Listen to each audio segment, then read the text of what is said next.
Olá, amigos e amigas, esse é o canal do Direito. Nós hoje vamos conversar sobre tutelas de urgência. Tutelas de urgência é um assunto tratado na legislação processual e que eu devo logo de início dizer que nós vamos fazer 2 vídeos, porque o tratar do assunto creio que seria impossível não apenas em um vídeo. Na verdade, o assunto é de uma complexidade tão grande que nós precisaríamos de 10 aulas de 45 minutos. Como o formato do canal não permite, então nós vamos aqui tecer algumas considerações, fazer uma rápida memorização ali. A gente vai trazer alguns fatos interessantes sobre o surgimento das tutelas de urgência, o tratamento das tutelas de urgência no Código de Processo Civil de 1973 e no CPC de 2015. Então, quem estudou direito como eu na década de 90, aprendeu que o processo, quando a gente estudava processo, a gente aprendia que o Código de Processo Civil ele estava dividido basicamente em processo de conhecimento, o processo de execução, extrajudicial e judicial, e o processo cautelar. O processo de conhecimento, por sua vez, ele era dividido, processo de conhecimento, ele era dividido em processo ordinário e sumário, processo comum. E nós tínhamos também os procedimentos especiais.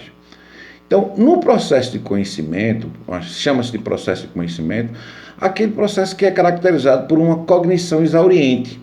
No processo de conhecimento ordinário, que ele corresponde a 80%, vamos dizer assim, 90% das ações que tramitam, na justiça comum,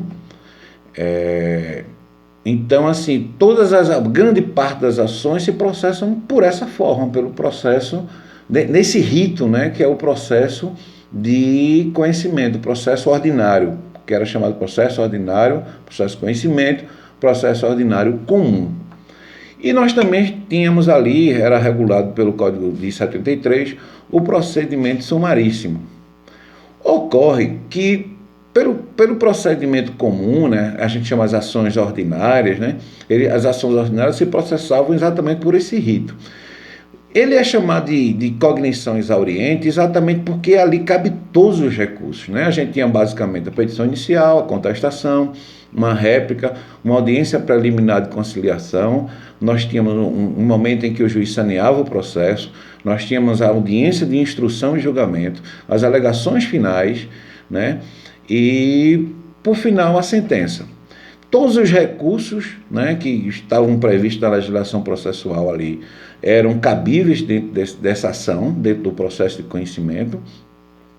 E quando não tinha recurso cabível, a advocacia heroicamente arrumava um. Podia ser um mandado de segurança. Então, assim, era um processo, a característica desse processo, da ação ordinária, do processo de conhecimento que se processava de forma ordinária, é que ele era um processo longo, demorado, um processo em que o Estado demorava a prestar a tutela jurisdicional para o jurisdicionado. Isso começou a preocupar, evidentemente, as pessoas, os políticos, o Estado começou a entender que um processo demorado, lento, um processo que se arrastava anos na justiça, isso não se dava sem prejuízo para a sociedade. Então, nós tínhamos isso, segura aí, fica com essa informação.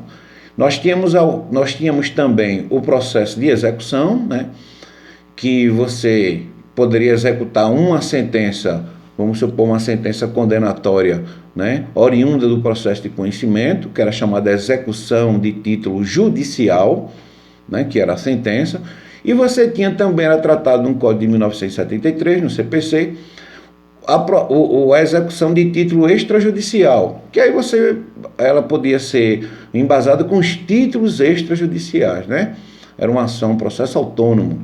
Assim também como o processo de execução judicial era uma ação autônoma, você entrava por dependência apensa ao processo de conhecimento.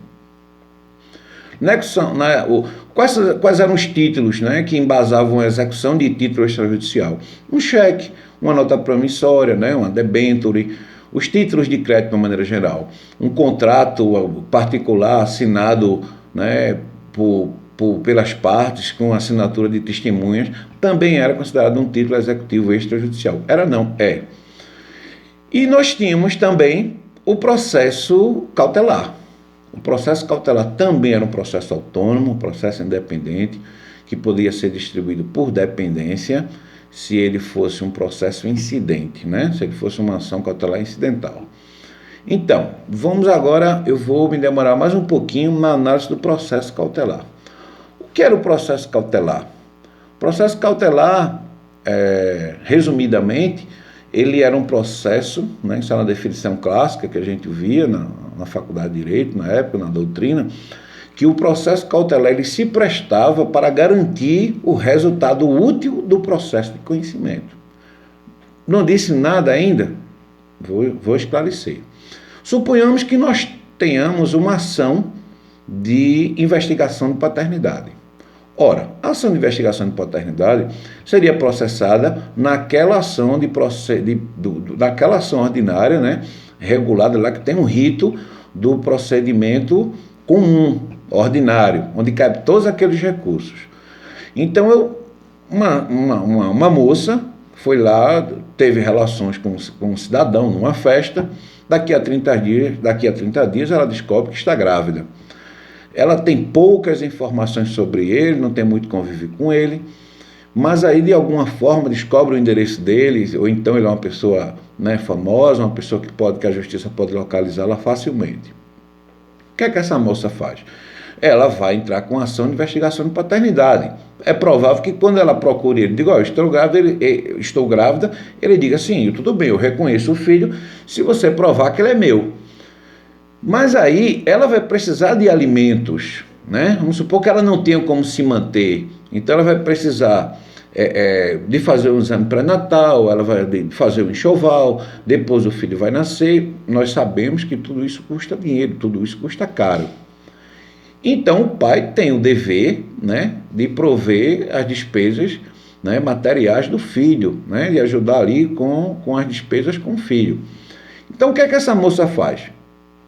Ela vai procurar um advogado, ele vai dizer, olha, primeiro a gente tem que provar a paternidade. Tudo bem, mas a paternidade vai ser naquele processo de conhecimento que vai passar 1 ano, 2, que ele pode recorrer. Então a lei, pensando nisso, né, o Código de Processo Civil, ele tinha lá o processo cautelar, que vai garantir o resultado útil do processo. Então, o processo cautelar, sumariamente, ele tem 2 requisitos, que era a fumaça do bom direito, né, e o perigo da demora. Fumaça do bom direito era um aparente, não precisa ser uma prova robusta, né, bastava demonstrar que aquele filho, no caso do exemplo que eu dei, da cidadã, que engravidou lá do rapaz, que ela uma prova sequer, um indício, né? A fumaça do bom direito já está dizendo, não é o direito, é a fumaça do bom direito, a fumaça do bom direito, a aparência de que isso serve para quê? Para mostrar ao juiz que aquilo pode ser possível, que aquele rapaz possa vir a ser o pai daquela criança. E o perigo da demora. Ora, se ela esperar que daqui a 1 ano, 2, 3, 4 anos, 5 anos, né, quando termina o processo de conhecimento, seja reconhecida a paternidade, para só então ela entrar com ação de execução judicial, com base na sentença, o menino já nasceu, já está entrando na faculdade, né? Então, a necessidade, né, o processo de conhecimento, ele não vai conseguir dar àquela moça o resultado que ela tanto espera. Com base nisso, o processo de cautelar existe e foi criado para garantir o resultado útil do processo. Qual é o resultado útil do processo de conhecimento? É a entrega da tutela jurisdicional para a moça, que nesse caso não vai ser necessariamente a investigação de paternidade. Mas aí é que está a diferença que a gente vai tratar, eu creio, no próximo vídeo. É quando essa medida liminar ela é satisfativa ou provisória, né? Então, nesse caso específico, garantir o resultado útil do processo é permitir que ela, mesmo antes de ter provada a paternidade, ela consiga executar o pai, né, da criança, o possível, o suposto pai, né, o provável pai, para que ele pague os alimentos provisórios. E aí ela possa custear todas as despesas, né, com pré-natal, com exame até despesas relativas à alimentação mesmo e à vestimenta da criança. Então, o processo cautelar é aquele processo autônomo, independente, que visa garantir o resultado útil do processo de conhecimento. Explicado isso, eu vou pedir para que você curta esse vídeo, que você se inscreva no canal e que aguarde o próximo vídeo, que será a continuação desse. Até logo.